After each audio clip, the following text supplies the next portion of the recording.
How'd you do it? How'd you replace our Olivia?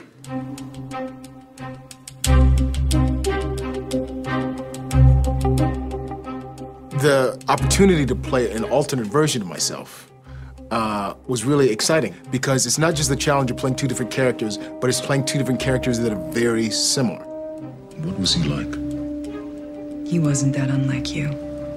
This season, we have characters that are genetically exactly the same, but they've made different choices with their life and end up in very different places. We went back and forth a lot on how much to tell of the parallel universe, but we felt that we could get more into our own characters' lives and show different aspects of their personalities to their doppelgangers.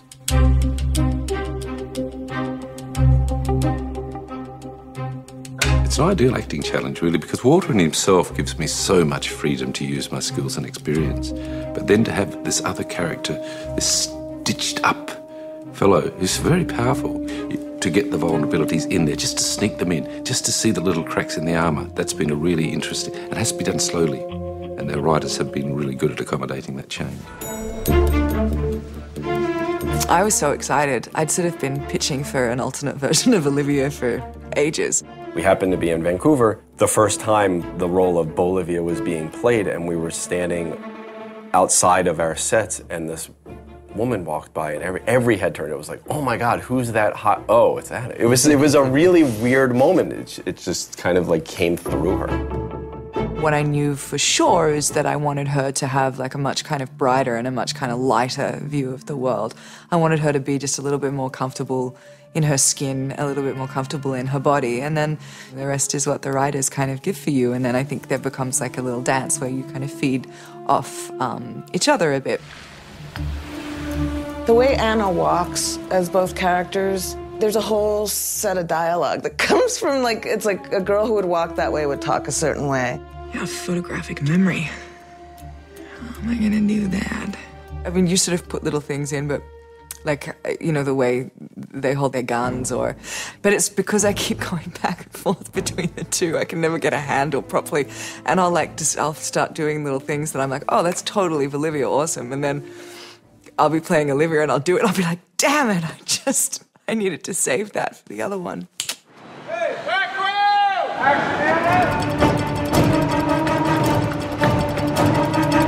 Get your hands out of your pockets. This is a really kind of cool episode because it's really like a procedural episode, one of our kind of standalones, except on the other side. Put your hands on your head.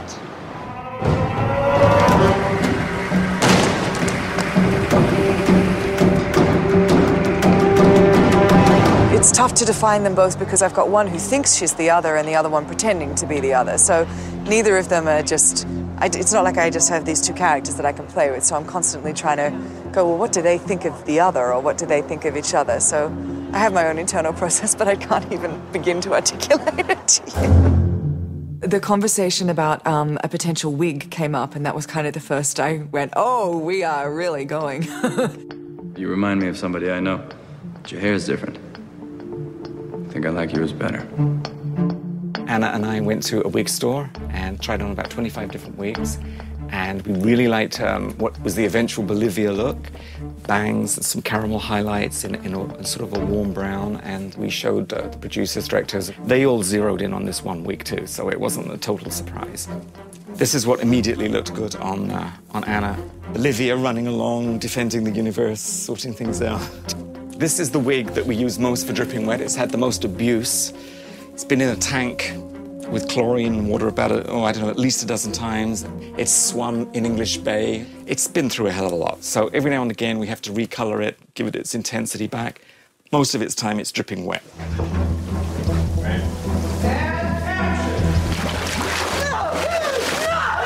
I don't belong here. Sedate her.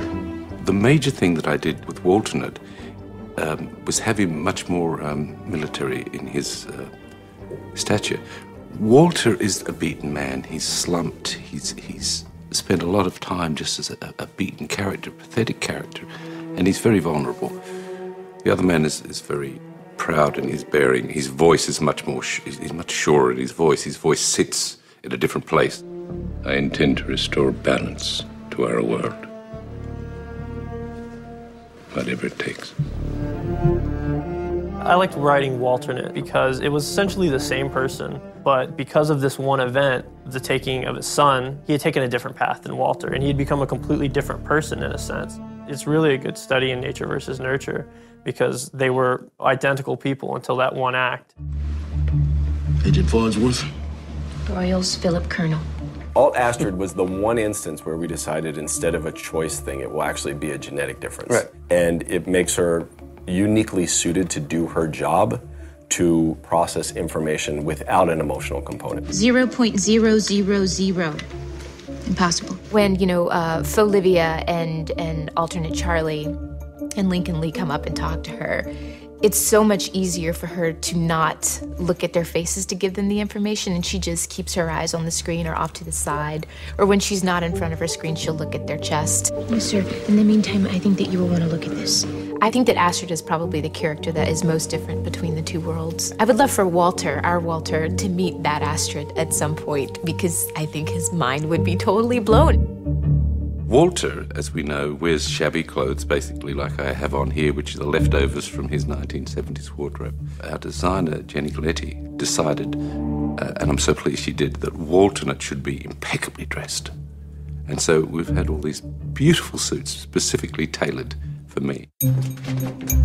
We just wanted to have a different silhouette, and which wasn't hard to do because Olivia never wears anything except just suits straight up and down.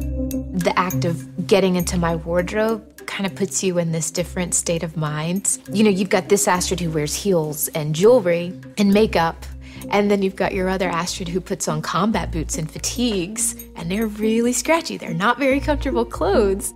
She puts the beret on and makes sure that all the curls are tucked under except a few right in front. Let's go, people. She was right. Who? Agent Dunham. Lance loved the alternate Broyles, but he's dead, so it's a pity about that. Here, there we would from there would drift down. Not talking about over, but there'd be a smear there. Smear.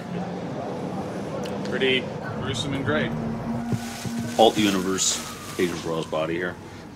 What we have is an Agent Broyles minus a certain mass, and that missing mass accounts for the difference between his weight and Anna's weight. So we did a bit of research and found out how much a human leg weighs, which is about 20% of a body's mass. Yeah, I mean, that was the day that I saw myself dead, episode 8. That was a powerful, well, it's a little freaky thinking about it now. I think it's coming together right now as the finishing touches, and then we'll put it on set, and once it's lit, it should all come together. But the real moment will be when Lance looks at it and see his reaction. So, yeah, looking forward to it. Broyles is a seasoned soldier, so he's been in war. He's seen people die. He's killed people. But it's a whole nother thing when you actually really see yourself.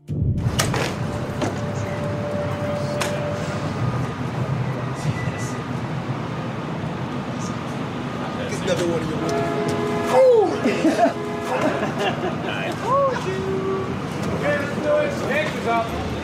The major challenge with something like this is if you introduce characters that the audience aren't sympathetic with, even though they're the same as us, then you have the challenge of getting the audience to care about them. Because if an audience doesn't care, it doesn't matter how brilliant you are.